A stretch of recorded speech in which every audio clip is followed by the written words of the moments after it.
welcome to the latest edition of the Brewers Spotlight. I'm your host, Ed, and today we have on, if you can introduce yourself, sir. Tom Sadowski. And Tom, how long have you been brewing, and how long have you been a part of Boss? Let's see, 1995, I started brewing. Actually, my brother got a beer kit in 95 on Christmas. And he called me over and says, "Hey, you got to do this with me." And so I said, "Hey, no problem." And so, yeah, started, it was January of 1995. And been in Boss, I would say, it was like 2 years after we started brewing. So about 97 started in Boss. So what is that? It's over 95 would be 27 years. So Boss about 25 years. Wow. Yeah. Awesome. Mm-hmm. All right. So that first beer that you made with your brother, what do you remember what beer it was? Of course I do. It was an Oktoberfest. All right. All right. So you went for the Marzen lager at the time? Yeah. It was we were kind of enjoying that style. You didn't see too many hoppy beers back in 95. In fact, we didn't make a pale ale till probably like a year later. Pretty much did Marzens, stouts, lagers. We started in with lagers right away. Mm-hmm. And yeah, pretty much Oktoberfest was our first one. And I always remember this name, Black Rock Bock was our second beer we did. So we jumped into different beers right away. Yeah, so. Yeah, that's and those are some harder beers to brew too. How was it? Do you remember? I mean, the Oktoberfest wasn't too bad. Well, we thought it wasn't too bad. Of course, we were kind of prejudiced a little bit, of course. That first beer, but it came out decent enough for us to keep going. And it was all extract in the beginning. We didn't go to grain till maybe about a year later. But it came out decent enough that we kept on going with it. Okay. Yeah. So those beers, those malty beers, those lagers that you're talking about, is that still like when you brew a beer, and we'll get into the stuff that's behind you here in a minute. But when you brew a beer, let's say, is that still the same type of stuff that you lean towards, or?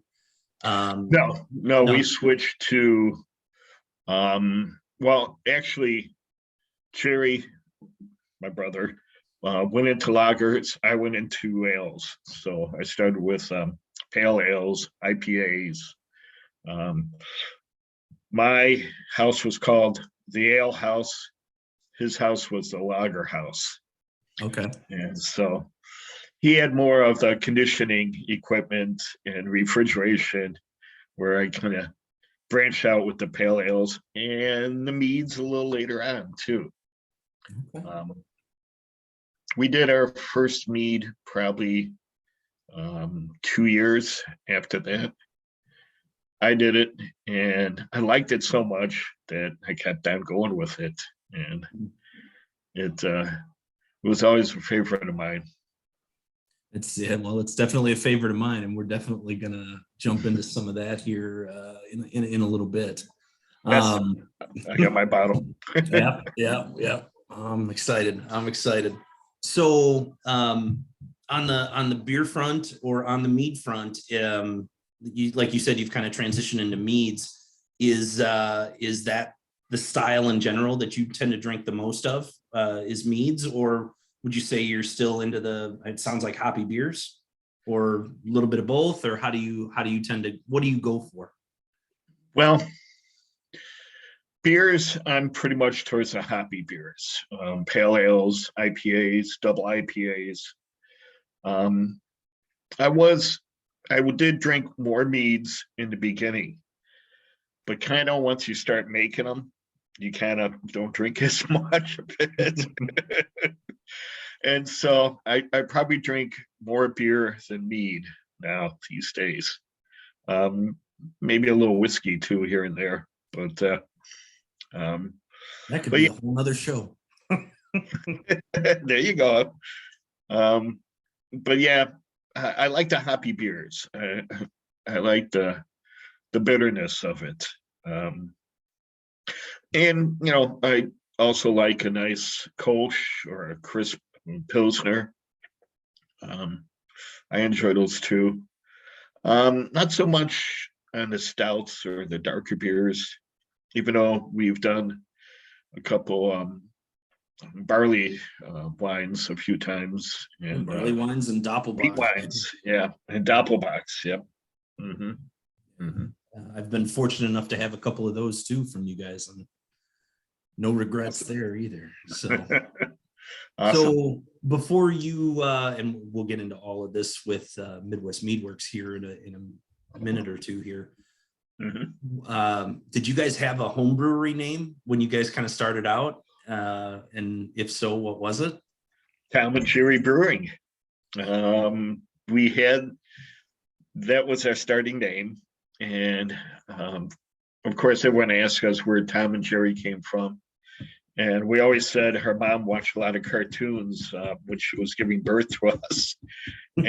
And so that's how we got our names. But we had a lot of fun with the Tom and Jerry logo. We had Tom and Jerry and Lederhosen that we used as our logo for a long time. But yeah, Tom and Jerry Brewing, Ale House and Lager House. And it wasn't too bad. I like it. Yes. It. So transitioning here into the meads, you kind of shot off into meads and ales, and you said your brother shot off into lagers, and I'm hoping at some point I can get him on this thing, even though he's so much farther away now. But with the meads, what is the what are some of the brewing differences for those of the people watching that haven't made a mead before? Like, what's different about the mead brewing process from the beer brewing process? Well, mead is a lot easier in the beginning part. To make it, it's easier. It's a little more work with aging and transferring and adding fruit to it later on. Beer is a bigger process during the day. It takes longer. It takes a whole day or half a day to make it up. And then once you make it, you kind of just let it ferment. And then maybe you have one transfer. And, some people even don't even transfer it and go right into kegs with it. With mead, it's an easier brew day. I mean, I can make a mead in an hour or 2 hours. But then it's the longer stages going through it, transferring it to get it clear, adding fruit in secondary or tertiary, being able to pull the fruit out of it and strain it, and then letting it sit for a while, clear again, and then adding honey to it to get to the right balance between sweetness and the fruit flavor. So it's different. Beer is a lot more work up front, where mead's a lot more processing in the months after you make it. But yeah, I mean, adding fruit to it can be, it's. I like to use whole fruit, and that's what I've been kind of, my main thing is to use whole fruit in there. So trying to get the whole fruit out from the liquid portion of it is always a battle, and then fighting the cloudiness you get sometimes from the fruit and get it to clear back again. It's a little work, But it's a process I enjoy. You can't be in a hurry. You got to be able to take your time with the mead and, coax it along a little bit. And, it's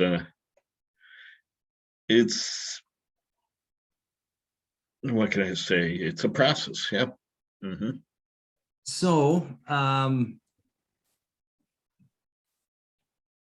brewing in the mead world versus brewing in the beer world, do you have a favorite tool in the arsenal? Like, is there a particular piece of gear that you like have to have, like hands down, like not going to brew without it? Like anything that you have or recommend? That's a good question, and I've dwelled on that after seeing your you're going to be asking that question. And I think the biggest thing that helped us with beer and mead was adding pure oxygen into the wort. It seemed like after we did that, there was everything improved with adding pure oxygen to it. Okay. That, and then temperature control. Being able to, control your fermentation temperatures.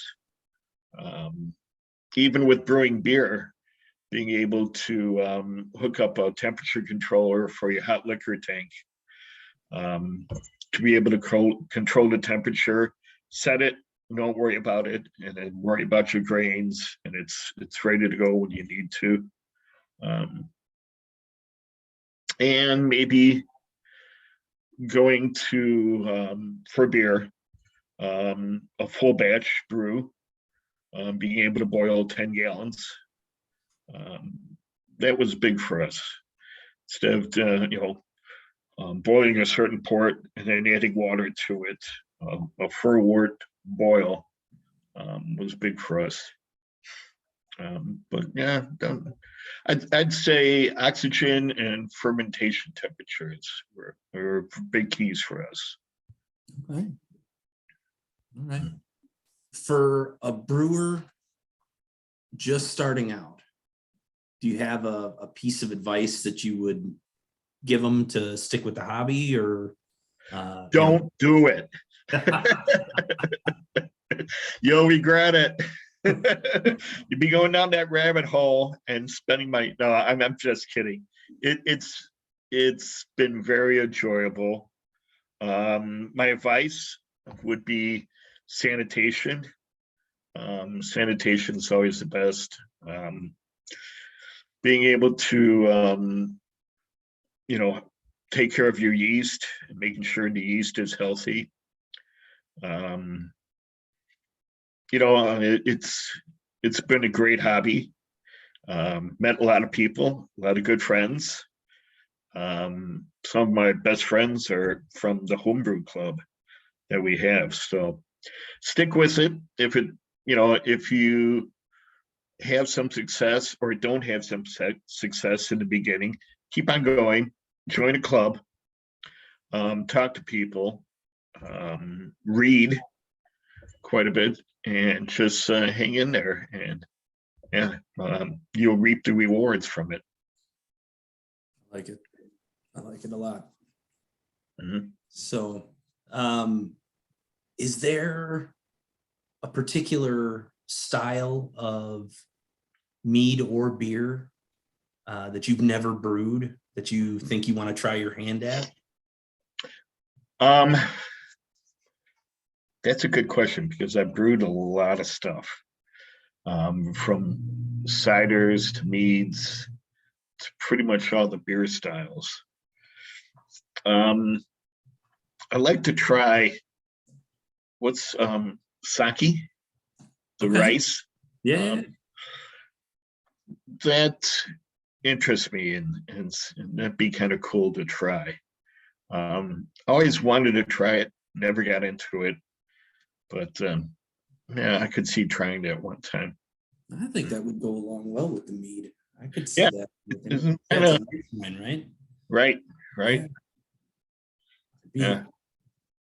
Put me on the list. I'll try it. All right. Whenever you make one, I'll try it. I'll invite you to come over and help me with it. Well, I didn't say that now. Come on now. You get to squeeze the rice bag. We'll figure something out there. Anything with styles or whatever that you are just like, you know what, I'm not interested. I'm never going to brew. Anything like that? You game for anything, pretty much. You know, I ferment everything. I ferment pickles. I ferment bread. Fermentation is a big part of my life. Sauerkraut. There we go. I have to say, I haven't done too many sours. Okay.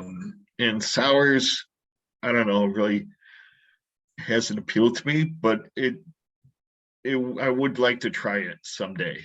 Yeah, that would be something I'd like to try. A Brewer Weiss. Okay, so a low ABV sour, so not like right. Those barrel bad dogs. All right. I don't like it. And man, it doesn't get more different than going from a Berliner Weiss or a kettle sour or whatever into what we're gonna have here now. So yes, I'm gonna crack into this one. Yo, you're already going. See, I'm behind. I've already poured it. Yes. I'm prepared. So, Tom, we are drinking Triskelion, and this is the Midwest Meadworks edition. Prior to this, there was a homebrew version. Yes. But let's talk a little bit about both, right? So I'm assuming this was a homebrew recipe, and tell me about the history of Triskelion. Was doing cherry and raspberry meads quite a bit. Tried doing mixing the two together, raspberry and cherry. It was okay. I wasn't too happy with it. I mean, I was looking for something really that had some complexity to it. That's when I tried a black currant. I think it was a black currant wine. And I noticed it really had deep, dark fruit flavors to it. So I went and I couldn't find black currants. It's hard to find them. So I went and bought black currant bushes and planted them in the garden. Took me about a year or two to get them going. But by the second year, I was able to pick maybe about 3 pounds of them. So in 2004, that's when I did the black currant, raspberry, and cherry together. And as soon as I tasted it, I said, this is it. This is the mead.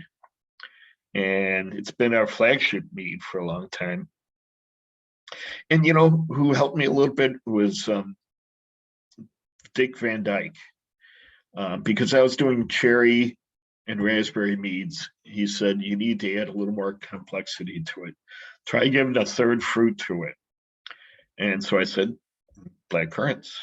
I actually did try a little bit of cranberry there at the beginning, but the cranberry was way too tart for all of them. The black currants add more depth to it. And so 2004, I made the first batch, sent it into nationals. It went through the first round to the second round. They scored it not too bad. But I kept at it. I kept it, sent it out in 2005. And then finally 2006, it won Mead Maker of the Year. And so you got to be sometimes a little persistent. When it first doesn't work, just keep going at it, keep working at it. And I changed combinations a little bit from the years. But I finally settled on a good combination of each one. And it's not too bad. It's better than not bad. This is excellent. if I can say so, world class would be the term that I would use. Thank you. Just absolutely phenomenal. The fruit character in this just is so nice. You get the raspberry, you get the currant, you get like this burnt brown sugar almost depth to it, Yes. like we're talking about. The honey's there, you know, and it's not sickly sweet. No. It's dry enough, but it's still sweet. You know, it just truly a wonderful drink to have in a glass. Thank you. On a cold winter night, but also even during the summer, I could see myself drinking this on a summer porch, just, you know, as a nice fruit wine on a nightcap. Thank you. It's just a wonderful mead. It's got the depth of Cabernet Sauvignon. It's got the drinkability, and yeah, it's not there. There is some tannins in there from the black currants, but not too stringent. Right. And the honey kind of balances that little stringency to it. But yeah, that's what most people comment, that they can taste all three fruits in it. Yeah, all three. And they all kind of shine a little bit, and they're all in balance a little bit. But yeah. All three and the honey, which is a really difficult trick to do. Yes. I've tried my hand at this. I've gone to the master, as it were, here, and you know, come for advice trying to figure out how to work a mead. And man, you crush it with this one, man. I love it. Thank you. So this one, Mead Maker National 2006. Yep. And then how long before you started Midwest Mead Works? Well, it took a while. Probably, well, let's see, I started it 5 years ago. So that was 2017. It took me 10 years, really. Kids were going to school. You know how kids can kind of keep you busy. Yeah, they're going to be edited out of this most likely, but yes, I know all too well. But after they went off to college, I had more time and I was able to pursue it a little bit more.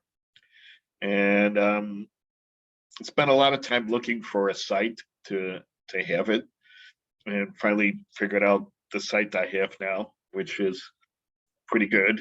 The rent's cheap. And so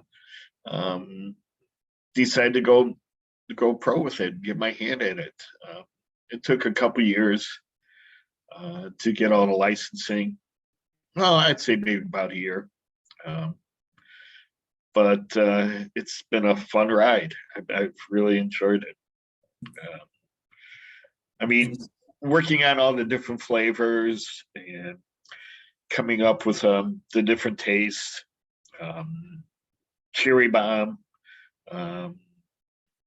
dilly, you know, I love pickles, and so I had to make a mead that had pickle flavor, and just working out the different, you know, you kind of fix a taste in your head, and you try to build towards it. So you say, okay, what can I do, you know, to give it, you know, a pickle flavor? You know, how can I make it a little tart? You know, how can I add the dill into it to give it that dill flavor? And so you kind of think of the flavor and then build towards it with what type of fruit I can use or what kind of process I can get to it. That's the part I enjoy the most. That's, you know, crafting it. That's where I get my fun out of it. You know, I'm sure you've done that too, where you kind of think at night. I used to wake up in the middle of the night and think of flavor combinations. You know, you get the chocolate orange flavor. You get the strawberry basil flavor, and you think of all the different combinations of fruit. Yeah. And I would even go on the computer and Google different flavor combinations to look at, what types are very popular in that. And I love fruit. That's what drives me to make fruit meads. It's the flavor of fruit and trying to capture the essence of that flavor in the fruit in a mead. So you taste it and you know instantly what type of fruit it is. That's the fun part of it. And I've been fortunate enough to have, Dilly Dilly and Cherry Bomb. Cherry Bomb was actually the first mead that I'd ever had, ever. And I had it at a boss picnic. And again, just a wonderful recipe. Ironically enough, I think it's in the book, if I remember correctly. Yeah, I did send you the recipe for that. You did, yeah. It's on the it's the penultimate recipe. So there's Nice. a photo of you too there.